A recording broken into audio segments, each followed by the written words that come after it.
inside the 20. 4 seconds left, and there's the timeout. In field goal range and a chance to tack on 3 before intermission.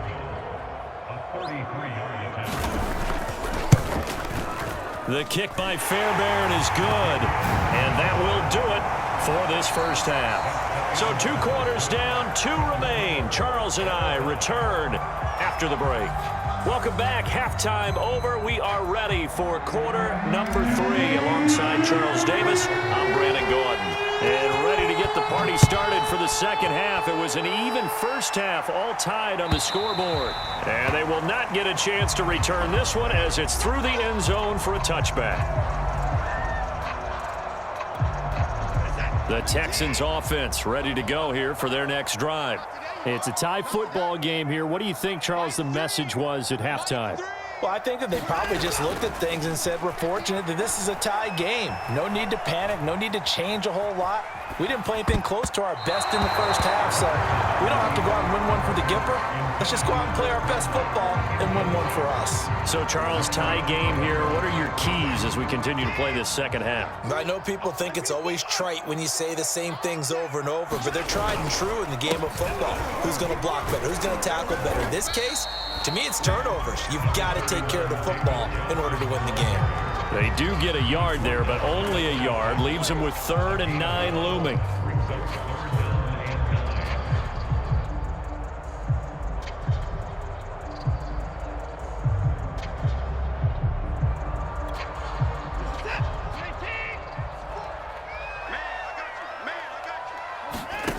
Out of the gun, Watson. And this is going to be incomplete. So a stop here defensively to start this third quarter. Just what's needed in a tie ball game. Yeah, good chance to build back some momentum on the defensive side of the ball. In fact, what they've done is give their offense a nice push in the back as they get ready to take the field. A 47-yard punt, maybe a couple on the return. And the Ravens, they'll take over. The Raven offense set at the line for this next drive.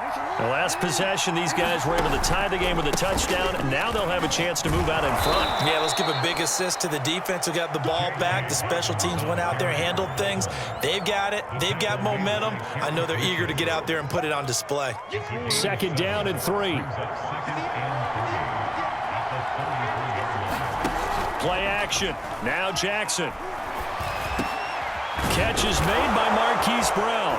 And he slips up past the 45 before being tackled. Had to put that ball in there with a little extra zip, but he put it right where it needed to be. Yeah, and that little extra pace that he had on the pass, that required a little extra concentration for him, didn't it? Ball can get on you pretty quick in that manner, and he handled it well and picked up the first down. A nice run there, 9 yards, and it'll be 2nd down. And there we saw one of the downsides of blitzing during a rundown, because sometimes you get out of your gaps. You don't fit the run quite as well because you're headed towards the ball carrier with abandon. Flag comes in. This might be a free play. That's caught left side by the tight end Boyle. And he gets it inside the 35 and just shy of the 30. So with the completed pass and the yardage they got, they'll decline the penalty. So obviously more yards on the pass completion than they would have gained with the penalty. They did the math, they did it well, and it works for them.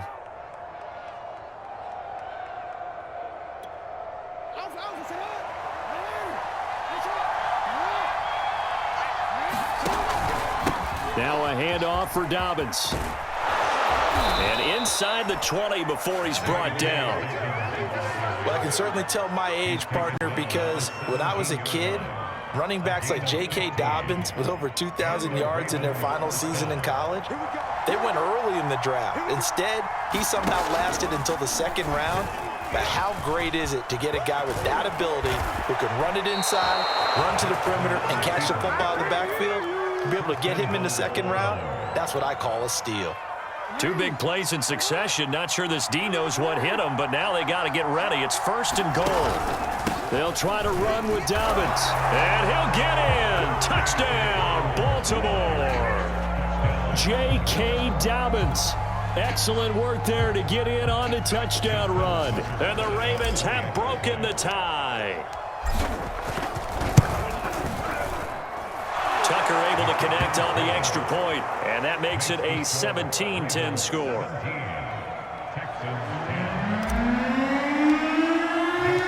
Tucker now to kick it away following the touchdown.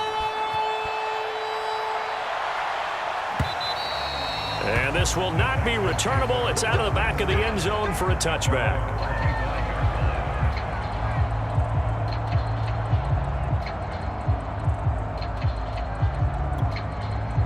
Houston's offense already at the line, set to get going. And a tight game after punting last time. See if they can get something going on this drive. As they head to the field now, with the game this close, you've got to feel there's a sense of urgency for them going on offense right now. But they have to do it without letting panic creep in and affect their play. Third quarter of a tight football game as we come up on a 2nd and 10. Watson now to throw. That's caught by his tight end, Jordan Akins. The Ravens bring out an extra defensive back here on 3rd.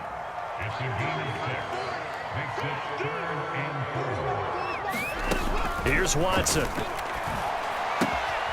Amendola's got it, complete. And he gets this up to the 34, out of bounds there. They get only 4 that time as that leads us to a 4th down. And how about this one now? In their own territory, a gutsy call. They're going to go for this on 4th and a yard. They will indeed snap it to Watson. And he's got Jordan complete right side. And he will be taken down, but a big pickup there on what's going to be the final play of the 3rd quarter. Back now in Houston. So in Raven territory now. Here's a 1st and 10 right at the 40. Here's a pass swung out left to his running back. And this one's going to go the wrong way. Losing yardage back at the 42. He was unable to shake free there. They'll cover him for a loss of a yard. To throw again on 2nd down. Watson completing it to the right side. Johnson. And this winds up a pickup of 2, maybe 2.5 to about the 39. One thing I think that's safe to say defensively, the tackling's been really good. And because of that, it's been very, very hard for them to move the ball because you're not getting the benefits of run after catch. They're tackling them almost on the spot. That means you have to run extra plays, harder to move it. And he will slide to a stop.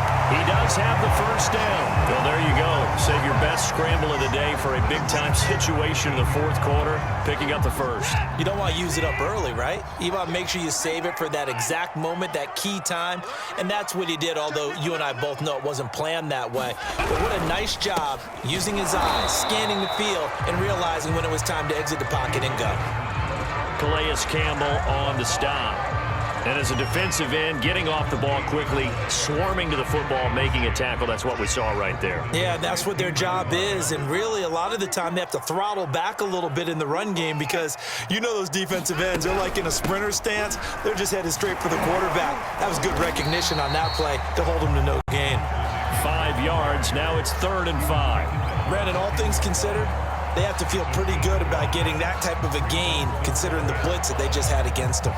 The Texans on 3rd down. Can't fault these numbers. 7 for 9 thus far. This will be 3rd and 5.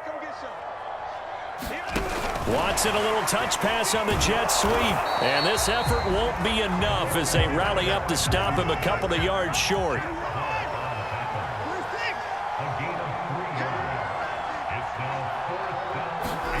Desperation time. Watson on 4th down. Working the middle, and he's got it complete to Akins, the tight end. Touchdown, Texans. Jordan Akins, a 7-yard touchdown grab. And the Texans are an extra point away from tying this game here in the final minutes. Don't forget the extra point. It's up and good. And, partner, we've got a tie game here in the 4th. 17-17 the score. All even to this point as the kick's away. No run back here for Duvernay. Touchback out to the 25. The Raven offense set at the line for this next drive. After the long touchdown drive we just saw, you wonder if maybe that's taken a little of the wind out of this offense's sails because they had it going pretty good last time, too. Had to sit over there for a little while, didn't they? You know, they were eager, amped up to get back on the field after just scoring, hoping to get the ball back quickly. That didn't happen, so I'd say come out, just kind of get started again. You know, it doesn't have to be anything dramatic. Just get moving, get loose again, and see if they can get it downfield. Finding Watkins. And some room to run now. And out across midfield down to the 45. A big connection on that one. 30 yards. So the big play moves him all the way across midfield. It's 1st and 10 from the 45. He'll get it to the 40. Broke a tackle there to get some extra yardage. Now the Texans will burn the first of their timeouts as they'll talk things over prior to this upcoming 2nd down play. Another run here with Dobbins. And he's dropped just before the line to gain. 4-yard pickup leaves him with 3rd and 1. Now the Texans will use one of their 2 remaining timeouts as they'll head to the sideline and talk over what to do next.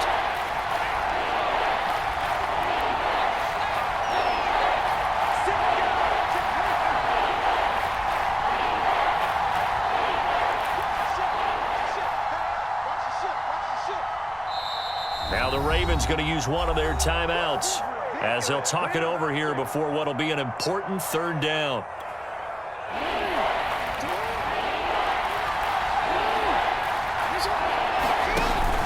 They'll try to run for it with Dobbins. And he gets it to the 32. Good enough for a 1st down. Partner, they're clearly saving those timeouts, but they still have to work with some urgency to put themselves in the right position. From the 32 now, here's 1st and 10.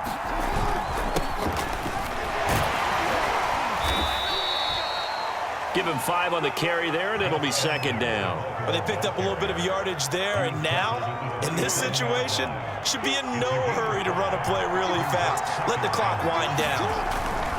On 2nd down, a run with Dobbins. And he is met in his tracks behind the line of scrimmage. A loss on that play, and now 3rd down gets tougher. 3rd and 6.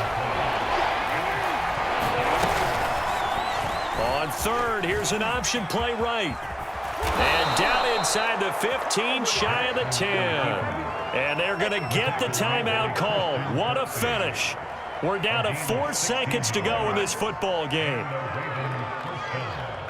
So it's up now to one of the most accurate kickers in NFL history, Justin Tucker. And now with 4 seconds left, we get a timeout call. So it's up now to one of the most accurate kickers in NFL history, Justin Tucker.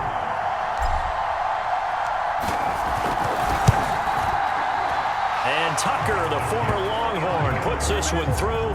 And it's celebration time on that sideline as they have taken the lead in the final seconds. And you know, in an era of cost-cutting and maximizing your roster, this is a club that does not skimp on special teams, and in these situations, it pays dividends. And that's great vision by the organization. When the difference between winning or losing depends on who you have kicking the ball, would you rather have a street free agent out there or a solid pro like this? Answer's pretty evident to me.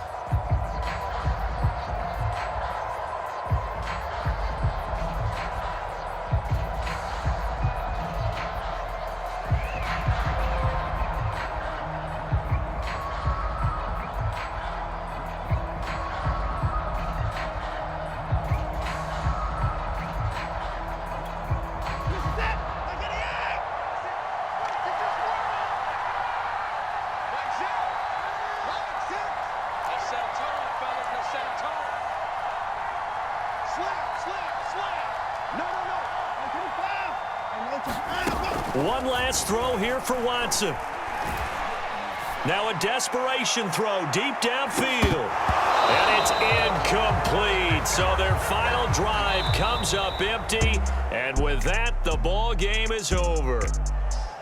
Well, going into the final play of this game, they knew that they needed some type of a miracle there at the very end.